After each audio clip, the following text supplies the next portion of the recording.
देखो टीडीएस जो है, शॉर्ट में इसको हम लोग टीडीएस बोलते हैं, ठीक है, लेकिन इसका फुल फॉर्म है टैक्स डिडक्टेड एट सोर्स, ठीक है।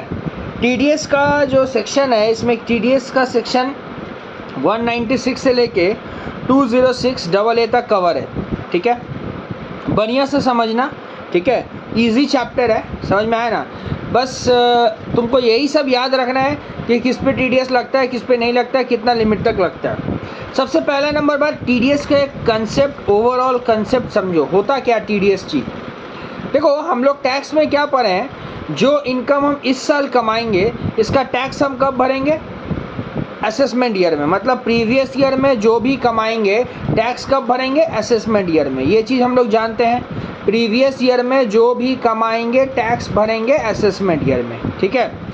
अब दिक्कत क्या है, चीज़ को समझो।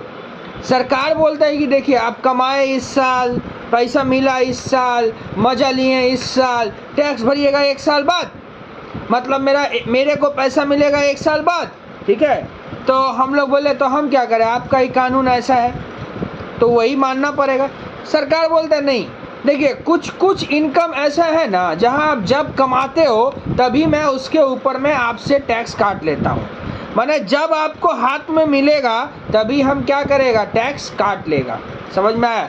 जैसे तुम कहीं नौकरी करोगे तो तुमको सैलरी मिलेगा, उस सैलरी इनकम पे जब तुमको सैलरी हाथ में दिया जाएगा तभी सरकार तुमसे क्या काट लेगा, टीडीएस काट लेगा। समझ में आया भैया बात, बिल्कुल समझ में आ गया। देखिए ध्यान से सुनिए, total income of the SSC, concept of TDS समझिए। Total income of the SSC for the previous year is taxable in the relevant assessment year. इस साल का इनकम टैक्स ट्रीटमेंट होगा अगले साल। For example the total income for the previous year 19-20 is taxable in the assessment year 20-21। 19-20 का income taxable होगा 20-21 में। However, income tax is recovered from the SSC in the previous year itself throughout the mode। क्या बोला देखो, सबसे पहला क्या, अच्छा इनकम टैक्स हम लोग फॉलोइंग मोड में रिसीव कर सकते हैं, शुरुआत में एडवांस में, जैसे एडवांस टैक्स, टीडीएस, टीसीएस, ये सबको ना प्रीपेड टैक्स बोला जाता है। प्रीपेड टैक्स क्यों, क्योंकि जनरली टैक्स क्या होता है, इस साल कमाओ अगले साल भरो। तो हम क्या कर रहे हैं यहाँ पे, जिस साल कमा रहे हैं उसी साल ले रहे, मैंने टैक्स लेने वाला साल से पहले ले लेते हैं, उसीलिए इस सब को क्या बोला जाता है पता है, इस सब को हम लोग क्या बोलते हैं पता है, एडवांस टैक्स। क्या बोलते हैं, एडवांस टैक्स, ठीक है। क्या लिखा है सुन, जैसे समझ, देखिए एक एग्जाम्पल दिया है, देखेगा ध्यान से। These taxes are deducted from total tax due from SSC, ठीक है। दी एसएससी सेल्फ, अच्छा क्या होता है देख, जैसे मान ले तेरा 1 साल का तेरा हम आईटीआर बनाए, इनकम टैक्स रिटर्न बनाए, तेरा इस साल टैक्स देना पड़ेगा तेरे को 50,000 रुपया। सरकार को कितना टैक्स देना पड़ेगा, 50,000। तू ऑलरेडी टीडीएस दे के रखा हुआ है 30,000, तू ऑलरेडी टीडीएस जमा करके रखा हुआ है कितना, 30,000। टीडीएस मतलब जैसे मान ले तेरे सैलरी कमाया तो तेरा एम्प्लॉयर क्या किया, तेरे से टीडीएस काट लिया, ठीक है ना। या मान ले हम तेरा घर में रेंट पे थे, तो जब हम तेरे को रेंट पे कर रहे थे तो हम टीडीएस काट ले रहे थे। समझ रहा है ना, टीडीएस कौन काटता है, टीडीएस काटता कौन है, पहले ये समझ, टीडीएस काटता कौन है, जो तेरे को इनकम का अपॉर्चुनिटी दे रहा है, जो तेरे को इनकम का अपॉर्चुनिटी दे रहा है वही तेरे से क्या करेगा, टीडीएस काट लेगा। जो तेरे को इनकम का अपॉर्चुनिटी दे रहा है वही टीडीएस काटेगा। जैसे तेरा घर में मैं हूँ तो मैं तेरे को रेंट दे रहा हूँ, तो टीडीएस कौन काटेगा, टेनेंट काटेगा। समझ रहा बात। तू कहीं नौकरी कर रहा है तो तेरे को सैलरी मिल रहा है, तो तेरा टीडीएस कौन काटेगा, तेरा टीडीएस काटेगा एम्प्लॉयर काटेगा। समझ रहा बात। तो इस तरह से तेरा 1 साल का टीडीएस कटा हुआ हो गया 50,000। अब तेरे को सरकार को टैक्स पे करना है 30,000। कितना पे कर रहा है, 30,000। तो चीज़ को समझ, सरकार को टैक्स पे 30,000 50,000 करना है, तेरा टीडीएस कटा हुआ है कितना, मान ले तेरा टीडीएस कटा हुआ है 50,000। गवर्नमेंट को कितना टैक्स पे करना है तेरे को, 30,000। समझ, तेरा टीडीएस 50,000 कटा हुआ है, सरकार को कितना पेमेंट करना है, 30,000। इसका मतलब ये है कि मेरा लाइबिलिटी है 30,000, लेकिन मेरा सरकार के घर में जमा कितना है, 50,000। इसका मतलब मेरा 20,000 रुपया सरकार के घर में ज़्यादा जमा है। सरकार मेरे को क्या करेगा, वो 20,000 रुपया वापस कर देगा। समझ में आया क्या बोले। ऐसा भी हो सकता है, मान ले तेरा टीडीएस कटा था 30,000, टीडीएस कटा था 30,000, लेकिन तेरा टैक्स लाइबिलिटी कितना हुआ, 50,000। तो 20,000 और पेमेंट करना पड़ेगा ना, तो तू 20,000 पेमेंट कर देना। सीधा सा मतलब TDS जो होता है वो टोटल इनकम के मैंने टोटल इनकम में जो हम लोग टैक्स लाइबिलिटी निकालते हैं उससे एडजस्ट होता है, उससे एडजस्ट होता है। क्लियर है? सुनो, जैसे देखो मिस्टर ए ने मिस्टर बी को प्रॉपर्टी लेट आउट किया है 5 लाख रुपया में, ठीक है। अच्छा, लेट आउट हुआ है 5 लाख में। अच्छा, TDS का जो अमाउंट होता है वो इनकम के साथ ही जुड़ा हुआ रहता है। जैसे मान ले तू कहीं नौकरी करेगा, तेरा सैलरी 40,000 है, तो तेरे को बोला गया कि आपका हम TDS काटेंगे, ठीक है, हम TDS काटेंगे। तो कितना TDS काटेंगे हम? 2,000। तो इसका मतलब ये नहीं है कि तेरा सैलरी 42 हो जाएगा, तेरा सैलरी 38 ही रहेगा। तेरे को 2,000 काट लिया जाएगा, तेरे को 38 दे दिया जाएगा। तो TDS जो होता है वो इनकम में ही क्या कर दिया जाता है? जोड़ दिया जाता है। समझ में आ गया बात? हाँ, समझ गए। सुन मेरा बात, क्या बोला है। मिस्टर ए का इनकम कितना था? 5 लाख रुपया, ठीक है। उसका क्या हुआ देख, 5 लाख में प्रॉपर्टी को लेट आउट किया था, 4.5 लाख रेंट मिला और 50,000 का TDS काटा, 50,000 का TDS काटा। अब मिस्टर ए को टैक्स मैंने टोटल इनकम पे टैक्स आया 40,000। कितना है? 40,000। और TDS के नाम पर कितना जमा करके रखा है? 50। TDS के नाम पर जमा करके 50 रखा है और उसका टोटल इनकम पे टैक्स लायबिलिटी 40 है।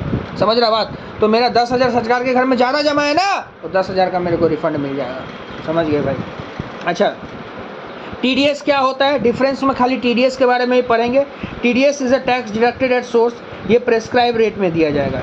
अच्छा, उसका बाद क्या लिखा? Generally tax is required to deduct. समझ देख, TDS क्या होता है ना, एक होता है अक्रू एंट्री और एक होता है पेमेंट एंट्री, ठीक है।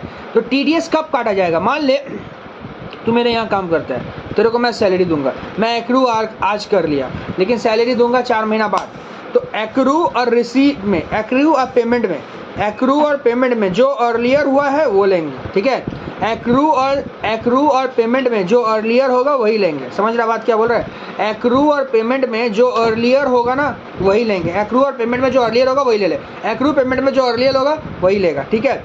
लेकिन प्रैक्टिकली में पेमेंट ही होता है, एक्रू कभी आगे करके नहीं रखता है। प्रैक्टिकल लाइफ में पेमेंट पे ही होता है। वही बात बोला, एक्रू पेमेंट में जो अर्लियर होगा वो लेंगे। लेकिन एक्रूअल वाला कॉन्सेप्ट बहुत जगह नहीं चलता है, सिर्फ पेमेंट वाला चलता है। जैसे life insurance policy, in case of payment of salary and payment in respect of life insurance policy, salary बोल, लाइफ इंश्योरेंस पॉलिसी बोल, इस सब में पेमेंट वाला ही कंसेप्ट चलता है, एक्रूअल वाला कोई भी कॉन्सेप्ट नहीं चलता है। समझ गए? अब नेक्स्ट आइए, कुछ को अगर पेमेंट करने से, माने अभी जो हम तेरे को पढ़ाएंगे, याद रखना सेक्शन नंबर, सेक्शन 196 बोलता है कि अगर आप इन लोगों को पेमेंट करिएगा तो TDS मत काटिएगा। सेक्शन 196 बोलता है कि आप इन लोगों को अगर पेमेंट करते हो तो आपको TDS काटने का ज़रूरत नहीं है। अगर आप इन लोगों को पेमेंट करते हो तो आपको TDS काटने का ज़रूरत नहीं है। किन लोगों को?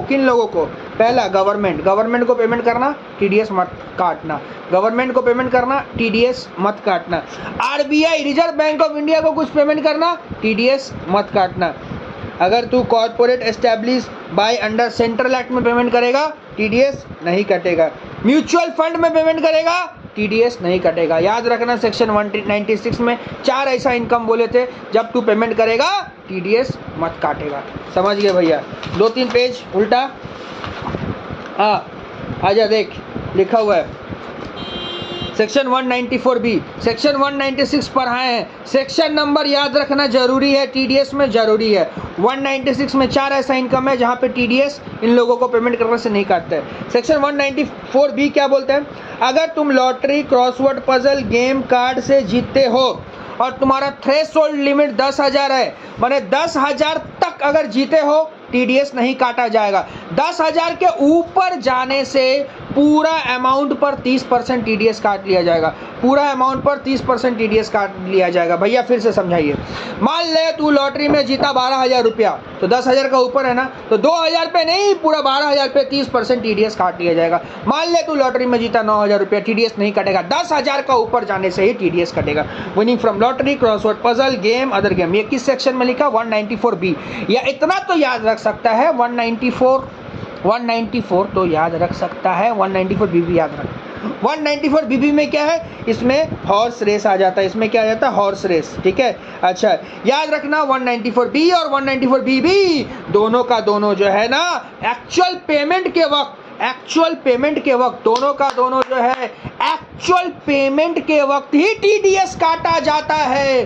दोनों के केसेस में एक्चुअल पेमेंट के वक्त टीडीएस काटा जाता है। एक्चुअल पेमेंट हम बार बार बताए थे, पेमेंट और एक्रूअल में जो अर्लियर होगा वो, लेकिन प्रैक्टिकल लाइफ में ज़्यादातर केसेस में हम लोग 99% केसेस में पेमेंट ही देखते हैं। तो एक्चुअल पेमेंट के वक्त टीडीएस काटा जाता है। यहाँ क्या लिखा हुआ है देख, कभी कभी क्या होता है ना, सुन मेरा बात सुन, एक्चुअली टीडीएस का कंसेप्ट बोलता क्या है, चीज़ को समझ, ठीक है। सुन, टीडीएस का कंसेप्ट क्या बोलता है, हम तेरे घर में रेंट पे रहते हैं तो हम तेरे को रेंट पे करते हैं, तो तेरे को जो रेंट पे करिए, तेरे को जो हम इनकम दिए, तेरा इनकम पे हम क्या काट लिए, टीडीएस काट लिए। तेरा टीडीएस का पैसा, तेरा टैक्स का पैसा हम लिए, हम सरकार को दे दिए। इसका मतलब तू जो पैसा सरकार को देगा, तेरा पैसा मैं दे दिया सरकार को, यही ना टीडीएस बोलता है, बोला गया है। देखिए, अगर मेरे पास कैश ना हो या मैं आपको अगर गिफ्ट देता हूँ काइंड में, मैं किस में गिफ्ट देता, काइंड में, काइंड मतलब समझता है ना, काइंड मैंने कैश नहीं दिया, गाड़ी दे दिया, कुछ गिफ्ट दे दिया, मान ले 1 लाख रुपया जीता तो 50,000 का एक गाड़ी दे दिया, 50,000 का कैश गिफ्ट दे दिया। तो अगर काइंड वाला गिफ्ट दे दिया ना मैं तेरे को, काइंड वाला अगर मैं तेरे को गिफ्ट दे दिया, तो मैं तेरे को गिफ्ट दिया, मैं तेरे से टीडीएस नहीं काटा। अबे गाड़ी अगर तेरे को मैं दूंगा तो गाड़ी का एक चक्का रख लूंगा क्या, मैं गाड़ी तेरे को दे दिया, अब गाड़ी का वैल्यू मान ले 50,000 है, तो 50,000 है तो टीडीएस कटेगा 30%, हाँ कटेगा, 50,000 का 30% 15,000 टीडीएस कटेगा, वो मैं नहीं काट सकता, वो तू सरकार को पेमेंट कर देना। बात समझ में आ गया, यही चीज़ लिखा हुआ है कि अगर डिडक्टर के पास सफिशिएंट कैश ना हो तो टेंशन नहीं है, डिडक्टिव वो टीडीएस का पैसा पेमेंट कर देगा। देखो लिखा हुआ, इफ विनिंग आर होली और पार्टली इन काइंड, मैंने होली मैंने पूरा या पार्टली काइंड में है, and cash is insufficient to discharge TDS, then deducted to ensure that tax has been paid in respect of such winning, tax payment हो चुका है, ठीक है। थ्रेशोल्ड लिमिट 10-10 हज़ार याद रखना, और टीडीएस कितना करता है 30-30%। फिर 194D insurance commission, insurance commission समझ में आता ही है, अरे बाबा इंश्योरेंस कंपनी का एजेंट लोग जो इंश्योरेंस करवा के देता है तो उसको कमीशन मिलता है ना, हाँ उस पर टीडीएस कटता है, हाँ कटता है। थ्रेशोल्ड लिमिट 15,000 है, 15,000 के ऊपर जाने से टीडीएस कटेगा, कितना परसेंट, 5%। अगर आपको ब्रोकरेज मिलता है, ये 194D में लिखा था। 194H क्या बोलते हैं, commission for brokerage, commission for brokerage भी 15,000, 5% थ्रेशोल्ड लिमिट। लॉटरी टिकट भी 15,000, 5% 15,000 थ्रेशोल्ड लिमिट, 5%। हम सेक्शन नंबर याद कराना चाहते हैं। आज जो हम लोग पढ़े, आज हम लोग टोटल जो है 6 सेक्शन पढ़े। पहला 196 था, 196 में 4 आइटम लोग, 4 इंसान को पेमेंट करने से, 4 ऐसा जन को पेमेंट करने से टीडीएस नहीं काटा जाता है। 194B में विनिंग फ्रॉम लॉटरी वगैरह था, 194BB में विनिंग फ्रॉम हॉर्सेस वगैरह था, ठीक है। 194D में इंश्योरेंस कमीशन, 194H में कमीशन ब्रोकरेज, 194G में commission on sale of lottery ticket. अच्छा, ब्रोकरेज में क्या बोला गया है, अगर कमीशन पेमेंट किया जा रहा है किसके द्वारा, BSNL, MTNL और PCO फ्रेंचाइजी। देखो BSNL MTNL क्या होता है, BSNL MTNL जो है, ठीक है, BSNL MTNL जो है, समझ रहा बात, BSNL MTNL क्या पता है, ये मतलब टेलीकम्युनिकेशन का ये है तुम्हारा कंपनी है, ठीक है। ये लोग क्या करता था, पहले अपना PCO खोल के रखता था, देखा बचपन में तुम लोग फ़ोन करता था मम्मी को, मम्मी स्कूल छुट्टी आज हम आ जाए घर, इससे बात करता था यार PCO।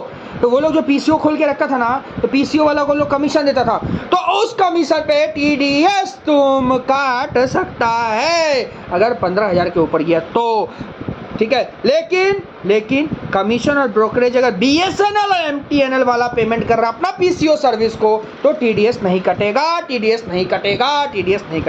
194H हम्बल रिक्वेस्ट कर रहे हैं आप लोगों से, सेक्शन नंबर याद रखिए, ठीक है। फिर 194G तो लॉटरी टिकट था, 15,000 लॉटरी का टिकट बेच रहे हैं, 15,000, 5%, क्लियर है।